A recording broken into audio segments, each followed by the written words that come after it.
Hey guys, I'm Sean from the Comics Pals here live on day one of New York Comic Con, and I'm sitting next to a person that I actually never thought I'd actually get to interview. Uh-oh. And what's wild about it is that it's my first interview of the day, so yay for me. I am here with writer of Strange Adventures, writer of so many amazing comic books, Batman, Sheriff of Babylon, so many amazing books. Hey, you started off with two deep cuts and a Batman.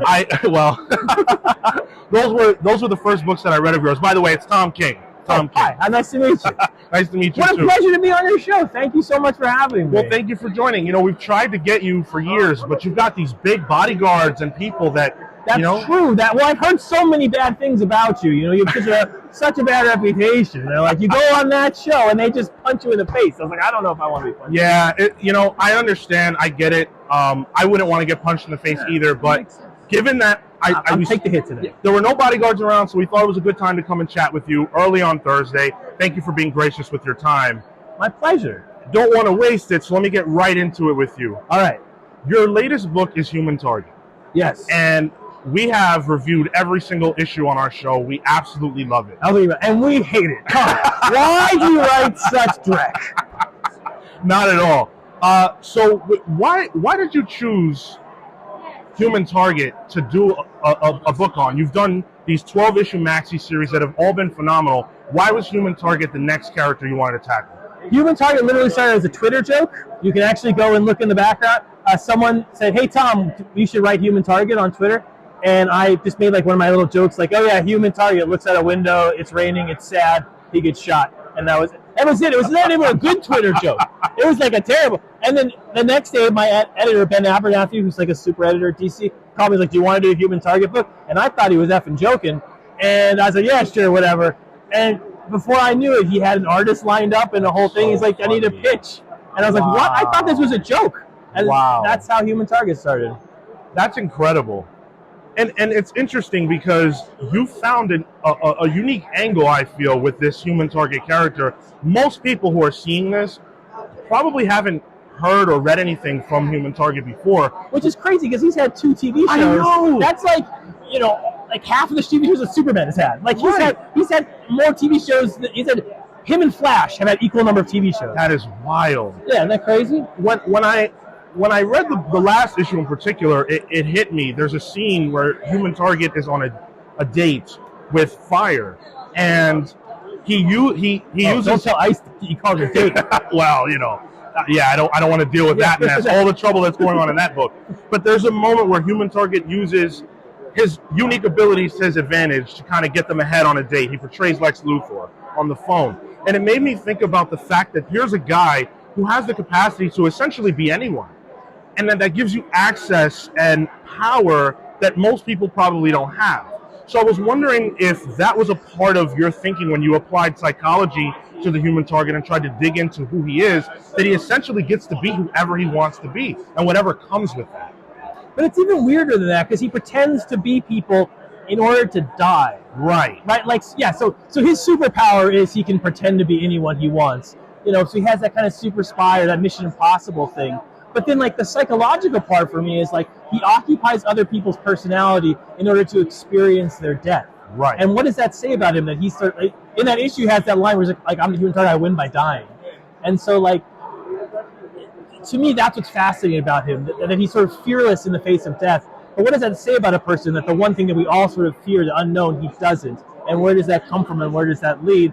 And that's why I gave this whole thing where he's going to die. He dies in the first page of the book. Right. By the end, like, when he actually has to face his own death, what does that mean? Yeah, that's what it's about. And that is absolutely incredible, and I love that as a hook, that here's this guy who we know for a fact is going to die at the end of this comic book.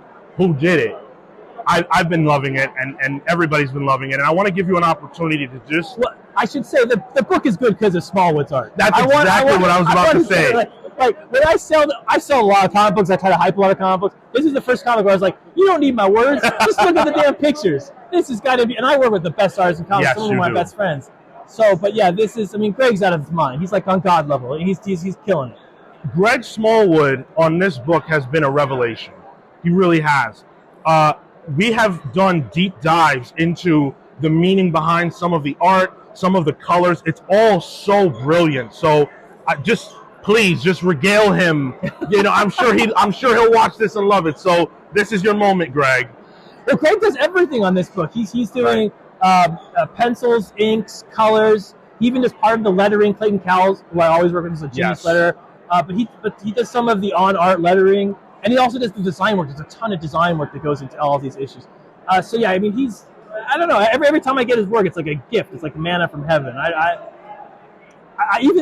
didn't take this book seriously in the beginning until I got his art. And then I was like, oh, this could be something special. This could be something like Vision or Mr. Miracle. Because I saw how Greg was drawing, and he nailed it in the beginning. It's this kind of 50s cool aesthetic that just perfectly put it down.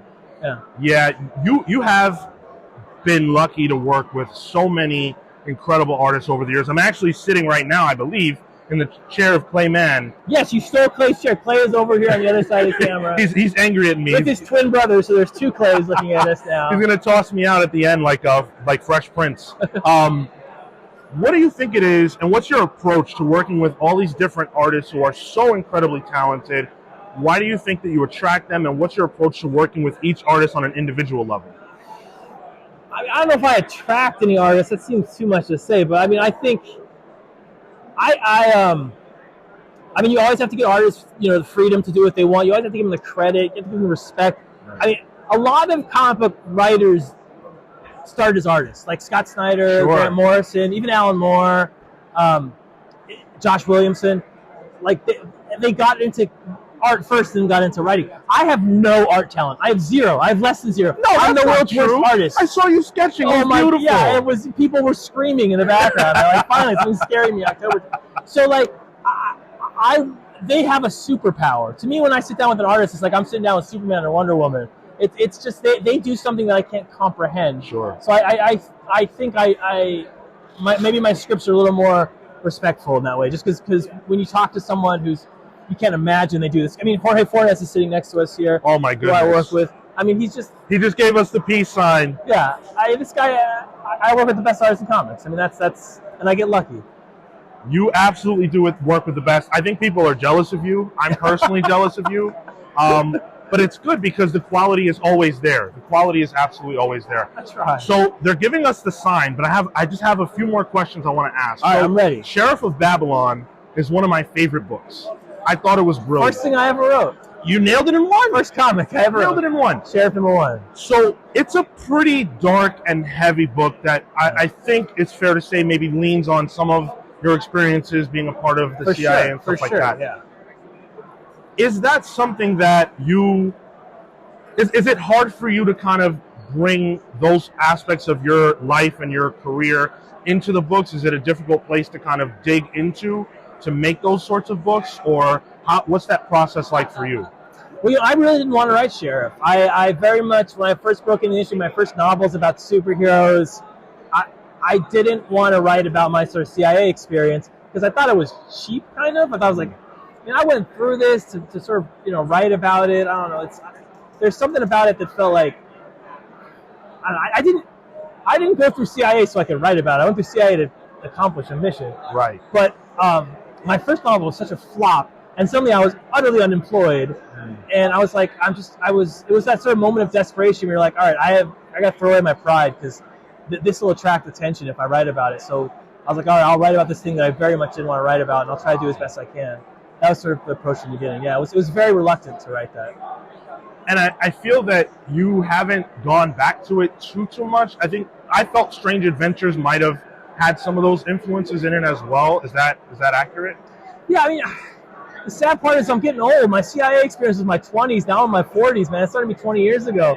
So there's only so much you can mine from that cave. Sure. So I have to find other sort of modes of inspiration. I mean, there was an experience I had that I will always have, but I have to have other experiences and write about those too. Absolutely. Well, the experience of interviewing you has been phenomenal. I wish we had more time, but What a pleasure, man. It's awesome. Thank you so much. And thank you for talking about my books and talking about Human Target, because nobody even knows what Human Target is, even the TV show. So it's the fact that you guys, like, my books have to be hand-sold. people like nobody goes in a store and be like, man, I really want Human Target. Like someone has to tell them it's good. So without you, like nobody would see that book. So I'm incredibly grateful. Well, we do it every time you drop something, Tom. Thank you so much for being gracious with your time. We really appreciate it. Thank you so much. We are the Comics Pals. We'll be here all weekend long talking to, I don't know if we're going to get anybody as big as Tom King, but we're going to try. Oh, you got to do a fat comment at the very end. Oh, I'm bald too, okay? You notice? Jesus fucking Christ. Check us out on all social media platforms at the Comics Pals. Listen to our show every single week. I'm Sean saying until next time, take care, guys.